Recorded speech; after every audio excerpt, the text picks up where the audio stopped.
Keeping garden chickens in North Carolina.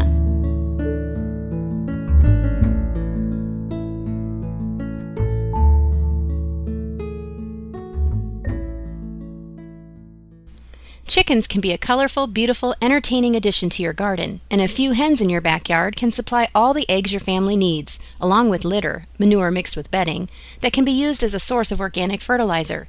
Your hens will supplement their diet with bugs and grubs, and they can turn your garden and kitchen waste into tasty eggs. No wonder you're interested in raising chickens. Do your homework first. Before ordering your chicks, you should consider several issues. First of all, if you live within the city or town limits or in a restricted subdivision, ordinances or covenants may prohibit keeping poultry on your property or limit the types and number of birds you can raise. Even modern ordinances allowing garden hens usually prohibit roosters. A call to your local animal control or zoning office prior to ordering your birds will allow you to make an informed decision on what types and how many birds to order. If there are livestock restrictions that are being applied to pet garden hens, consider gathering a group of like-minded individuals to follow the proper channels to change those regulations so that garden hens are allowed. Use modern ordinances, such as those for Raleigh, as a guide. Once you've determined it is legal for you to keep poultry, think carefully about your ability to provide the necessary care. A home flock needs fresh food and water every day. You must gather eggs every day, and you must make sure that the flock always has a clean, dry shelter. This means that someone must be available to care for the birds 7 days a week, every week. Don't be surprised, however, if you find a number of your friends are willing to occasionally babysit your flock. Many people are charmed by laying hens and enjoy the chance to visit, hen-sit them, to provide food and water, knowing they will find a gift of fresh eggs in the nest box. The fun begins, selecting your chickens. Once you are certain you are ready to raise your own hens, the next decision is how many birds you should keep. Consider the size of the available area for your coop and run and your individual or family consumption of eggs. Small housing units that may be perfect for urban or suburban settings may house only 2 or 3 birds comfortably. Each hen will produce around 2 eggs every 3 days, up to 15 dozen eggs during her first laying year.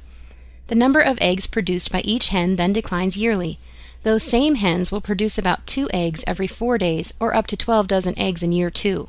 Choose the number of hens that will meet your egg needs, including eggs to give away to friends and neighbors if you plan to share, and that will fit in the housing you have without overcrowding. Make sure you finalize your coop plans before deciding how many chicks or pullets to order. Keeping space restrictions in mind when making this first essential decision will ensure that you do not overcrowd your first flock. Think also about your neighbors and about noise. Hens are fairly quiet, and noisy roosters are not necessary to get a full harvest of eggs. Without a rooster, hens will lay unfertilized eggs, which is what most people eat. With a rooster, hens will lay fertile eggs that can be hatched into chicks. For most residential settings, a small flock without a rooster is the best choice. For the safety and health of your hens, flocks of less than 10 should not have a rooster. You can start your flock in one of 3 ways. With day-old chicks, the least expensive but riskiest, most work-intensive choice. With young female birds called pullets, slightly more expensive if you buy locally, quite a bit more if you order from a large supplier and must pay shipping, but ready to put into your coop without going through the brooding process. Or with mature hens, if you can find a source and can trust that the hens are no more than a year or so old. If you are going with day-old chicks, to make sure you end up with the proper number of healthy laying hens, purchase 1 or 2 more sexed, known female, chicks than the final minimum number you hope to have in your flock. This allows for the possible death of a chick or 2 during brooding. Unless you know, without question, that you have a good home where you can send unwanted young roosters, do not purchase straight-run, mixed male and female chicks, and do not hatch your chicks from eggs for your garden-laying flock. It may be difficult to find homes for unwanted roosters, and you do not want to add to the problem of unwanted domestic animals. Tell your day-old chick supplier that you absolutely do not want male chicks added to your order as packing peanuts to help keep your female chicks warm. Combine orders with others to have enough female chicks so that these extra males are not needed.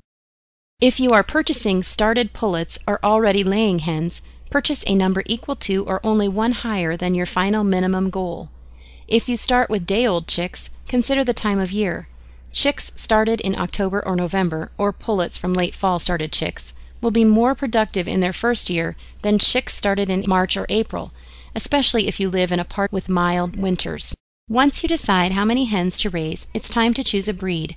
If collecting slightly less than 1 egg per day per hen in that first year is adequate for you, and you would like hardy hens that produce regularly over a long period of their lives, consider some of the heritage breeds. You can find a list of heritage chickens broken down into categories based on the current status of the breed at the website for the American Livestock Breeds Conservancy Conservation Priority List. Barred Rocks and Rhode Island Reds are 2 heritage breeds that perform well in North Carolina, but others will do just as well. Another list of chicken breeds you can review which describes the color, size, weight, origins, egg color, and egg productivity by breed can be found online at the ICUC Handy Dandy Chicken Chart, an alphabetical list of more than 60 chicken breeds with comparative information. Similar information can also be found in the Purdue University publication Choosing a Chicken Breed, Eggs, Meat, or Exhibition. If your goal is to maximize egg production in the first year, and you don't mind that your hens may have a shorter productive life, then you may choose a commercial breed designed to produce an egg a day almost every day in the first year, such as a Leghorn. Keep in mind, however, that these birds are light and flighty, and that maximum egg production in the first year may come at a price. Such breeds are designed for short-term, high production, and may not be as hardy long-term as the heritage breeds. Sex-linked hens, which are hens that have a purebred Leghorn parent, the primary breed used for commercial egg production, usually crossed with one of the heritage breeds, are excellent egg layers and are often chosen for home garden flocks. If you want both high first-year egg production and hens that can be used for stewing meat when production slows after a few years, consider Plymouth Rocks, including Barred Rock, Rhode Island Reds, New Hampshires, Sussex, or Wyandottes. Note, however, that these dual-purpose breeds do not lay as many eggs as the commercial egg-laying breeds and do not produce as much meat as commercial meat breeds do. They are, however, hardy, proven breeds that should do well in a backyard garden flock.